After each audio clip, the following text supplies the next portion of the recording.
Audio Jungle.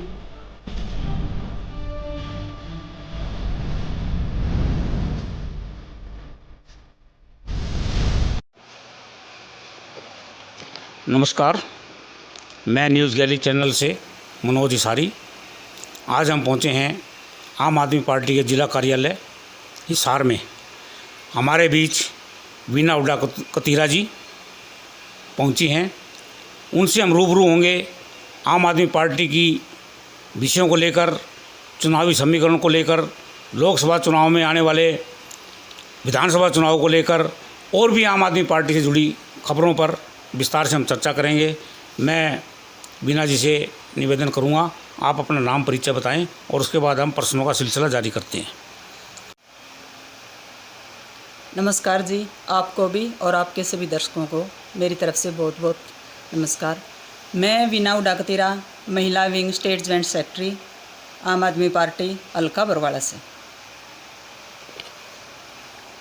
Veena जी, जैसा कि आप जानते हैं, लोकसभा चुनाव की घोषणा हो चुकी है। आपकी गठबंधन की पार्टी आम आदमी पार्टी ने कुरुक्षेत्र से गुप्ता जी को उम्मीदवार उतार दिया है। बाकी 9 सीटों पर कांग्रेस के उम्मीदवार अभी तय नहीं है, लेकिन जल्दी उनकी घोषणा होने वाली है।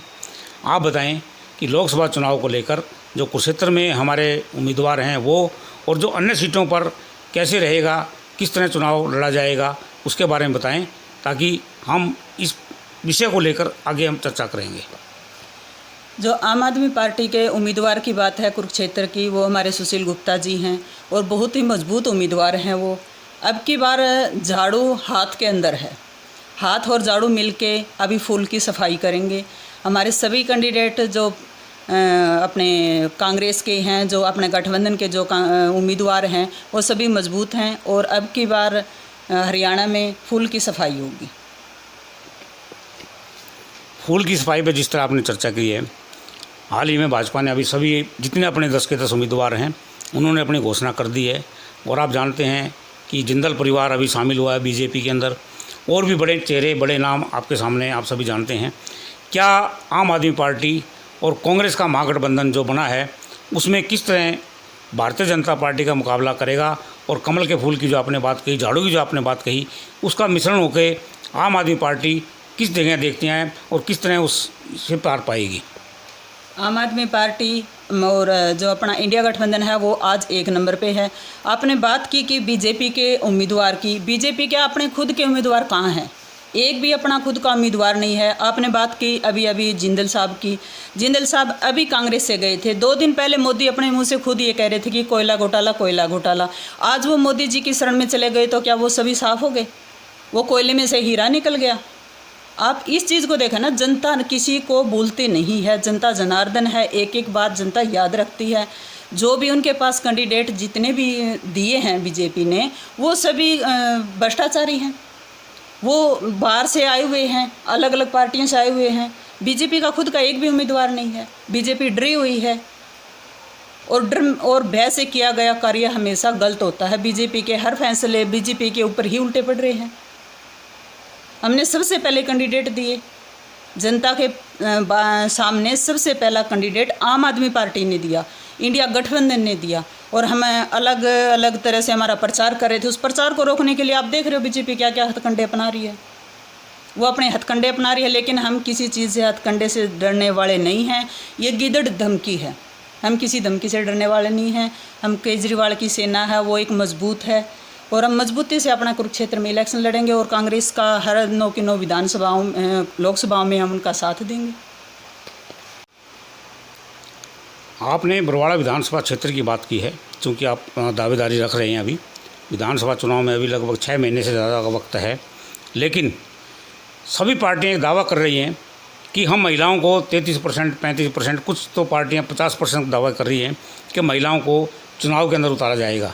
लेकिन आज की हम स्थिति देखें, भारतीय जनता पार्टी ने एक महिला, और आम आदमी पार्टी का तो चलो एक कह सकते हैं कि एक ही उनकी सीट है, एक ही उम्मीदवार उन्होंने उतारा है।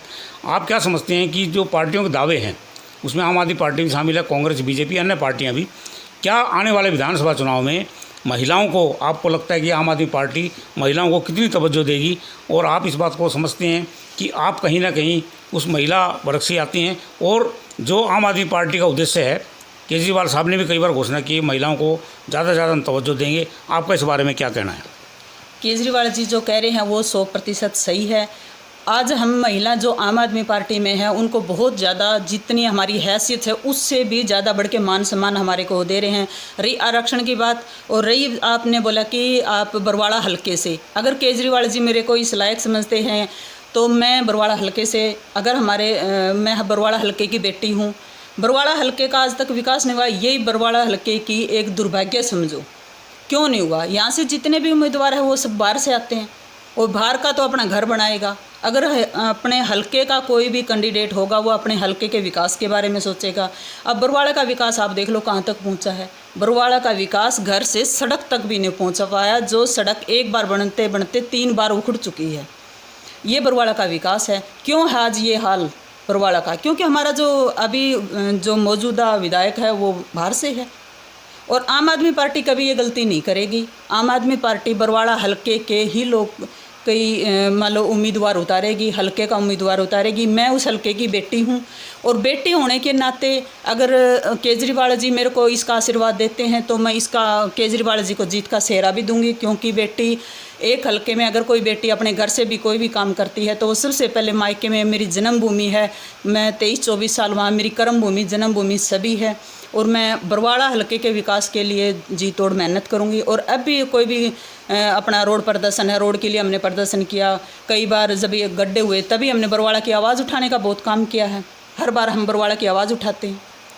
लोकसभा चुनाव शुरू हो चुके हैं और 4 जून को इसका परिणाम भी आ जाएगा।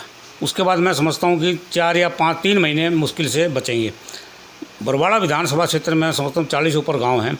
आपको कैसे लगता है कि 3-4 महीने में आप कैसे तैयारी कर पाएंगे? और अब आप बरवाड़ा से किस तरह की तैयारी कर रहे हैं, गांव-गांव जाकर या लोगों से मिलकर, या कैसे आपका तैयारियों का समीकरण है? कृपया इसके बारे में बताएं कि बरवाड़ा विधानसभा क्षेत्र से आप तैयारी तो कर चुके हैं, और पार्टी अगर आपको टिकट देती है तो किस तरह लोगों के बीच जाकर आप अपनी तैयारी करेंगे, और कैसे लोगों को समझाएंगे कि आम आदमी पार्टी किस तरह लोगों के लिए बनी है? आम आदमी पार्टी लोगों को समझाने की आज ज़रूरत नहीं है, क्योंकि लोग दिल्ली का काम, पंजाब का काम देख चुके हैं। और रही बात लोगों को समझाने में ज़्यादा दिक्कत वाली बात ये नहीं है, क्योंकि बीजेपी के वो देख रही है बार बार जो भी विधायक हैं या कोई और है उसको अंदर डाल देना या ब्लेम लगाना या कोई भ्रष्टाचारी साबित करना, वो कुछ भी नहीं कर पाते। ये लोग देख रहे हैं। लोगों ने चंडीगढ़ का मेयर का चुनाव भी देखा बहुत अच्छे तरीके से। जो अनपढ़ लोग हैं, जिसको चुनाव के बारे में कोई नॉलेज भी नहीं है, वो भी समझ रहा था कि हाँ गड़बड़ी हो रही है, हाँ ये बीजेपी बार बार क्यों आ रही है, लोग इस चीज़ को समझ रहे हैं। और रही बात मेरे तैयारी की, मैं लंबे समय से आम आदमी पार्टी में कार्य कर रही हूँ, और मेरे बरवाड़ा हलके में वहाँ मेरा जन्म हुआ है। वहाँ से मैं बार बार अपने हलके वालों को किसी तरह की अगर कोई समस्या है, हम उनकी समस्या सुनते हैं, उनके समस्या का समाधान करवाते हैं, हम लोगों के बीच में जाते हैं, उनके दुख सुख में शामिल होते हैं। और एक आम घर के बच्चे को वो इतना प्यार दे रहे हैं कि शायद अगर बीजेपी वाले को वो देख कर अपनी गेट बंद कर लेते हैं, अगर ये देख रहे हैं कि हल्के की बेटी आई है, आम आदमी पार्टी वाले आए हैं, तो वो बहुत अच्छे से स्वागत कर रहे हैं। मैडम, सबसे बड़ा सवाल आज ये है, आप देख रहे हैं कुछ दिनों से पार्टी के संस्थापक संयोजक अरविंद केजरीवाल जी, एक उनको किसी भी तरह से आप लगाएं आरोप के तहत उनकी गिरफ्तारी हुई, उन पर आरोप लगे हैं और अभी भी जेल में हैं। उससे क्या आपको लगता है आम आदमी पार्टी पे किस तरह नफ़ा नुकसान क्या आप मानते हैं उनकी गिरफ्तारी से? और उनके ऊपर जो लगे आरोप हैं, ये फैसला कोर्ट करेगी कैसे क्या होगा। लेकिन आज की जो स्थिति है, आज का जो आंकलन ये कह रहा है कि आम आदमी पार्टी के संयोजक या संस्थापक केजरीवाल जी को पार्टी सरकार ने पकड़ा है या पुलिस ने पकड़ा है, वो एक बात की बात तय होगी। लेकिन इसका नफ़ा नुकसान क्या है और किस तरह आप मानती हैं, क्या इसका फ़ायदा है या नुकसान है? फ़ायदा और नुकसान की देखो आप, फ़ायदा अगर किसी इंसान को आप जेल में बंद कर दोगे, उससे फ़ायदा नुकसान तो जनता को पता है। अगर वो अंदर बैठे हैं तो उनके हाथ बांध दिए गए हैं, लेकिन उनकी ज़बान, उनकी सोच पे बीजेपी लगाम नहीं लगा सकती और कभी नहीं लगा सकती। एक केजरीवाल को गिरफ्तार किया उन्होंने, केजरीवाल की तो इतनी जड़, इतनी शाखा तैयार कर दी है कि वो चाह कर भी केजरीवाल को ख़त्म नहीं कर सकते। क्यों नहीं कर सकते? केजरीवाल की नीतियाँ ऐसी हैं। उन्होंने क्या किया, केजरीवाल जी का कसूर क्या था? कसूर ये था कि उन्होंने जो गरीब घर के बच्चे थे उनको अच्छी शिक्षा देने का काम किया। अगर वो अच्छी शिक्षा दे के किसी घर के बच्चे को पढ़ा करके अफसर बनाने का काम वो कर रहे हैं तो ये बीजेपी को चुभ रहा है। अब वो गले की हड्डी बन चुका है बीजेपी वालों के लिए। क्यों बन चुका है कि बीजेपी चाहती थी कि हमारी जो आम जनता है उसको हम अनपढ़ रखें और भोला भाला, जिस तरह पहले जमींदार थे कि भोला भाला जमींदार को ठगा करती थी वो, अभी वो ठगने का काम जमींदार जाग चुका है। और आम घर के बच्चे इस बात को समझ चुके हैं कि बीजेपी का क्या काम है, लोगों को बहकलाना, उनको ये क्या जुमलेबाजी करना। जुमलेबाजी लोग भूले नहीं हैं, उनके अकाउंट जैसे थे वैसे के वैसे हैं। वो 15-15 लाख रुपए के लिए वेट कर रहे हैं। 15 लाख तो छोड़ो, 15,000 रुपये उनको नहीं मिला। अभी मुआवजे की बात देख लो, ताज़ा ताज़ा ओलावृष्टि हुई थी। क्या लोगों को खाने के लिए, पहनने के लिए, ओढ़ने के लिए कुछ चाहिए नहीं?